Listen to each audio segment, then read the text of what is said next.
Hey guys, last week Friday release ஆன பேச்சி படத்தை review தான் நம்ம பார்க்க போகிறோம்.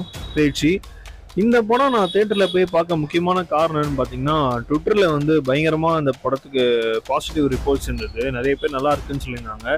சரி, இந்த படம் டிஃப்ரெண்ட்டாக இருக்கும் போல் அப்படின்னு சொல்லிட்டு போய் போனேன்.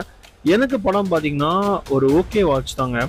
ஃபர்ஸ்ட் ஹாஃபும் சரி, செகண்ட் ஹாஃபும் சரி, ரெண்டுமே டீசென்ட் தான். இந்த படத்தில் வந்து பேயும் பயங்கரமாக ஒரு பயமுத்துற மாதிரியும் இல்லை, அட் த சேம் டைம் காமெடியும் பயங்கரமாக செய்கிற மாதிரி இல்லை. ரெண்டுமே வந்து ஒரு 50-50 தான். என்ன ஒரு விஷயம்னு பார்த்தீங்கன்னா, இந்த படம் வந்து போர் அடிக்கல. ஸோ லேக் ஆகல, நம்மள ஒரு மாதிரி என்னடா இது அப்படின்ற மாதிரி ஒரு மாதிரி ஃபீல் பண்ண வைக்கல. ஸோ அதுதான் இந்த படத்தோட ஒரு ப்ளஸ் பாயிண்ட்டு நான் நினைக்கிறேன். ஸோ படம் ஸ்டார்ட் ஆகும், எண்ட் ஆகும், அப்படியே படம் போகும், நம்மளை எங்கேயுமே போர் அடிக்காது. ஸோ அது ஒரு நல்ல விஷயம் படத்தில். ஓவராலாக பார்த்தீங்கன்னா ஒரு டீசெண்டான வாட்சுங்க. மியூசிக்கும் சரி, படத்துக்கு என்ன தேவையோ அது கரெக்டாக பண்ணியிருந்தாங்க. Overall decent watch. பார்க்கலாம்.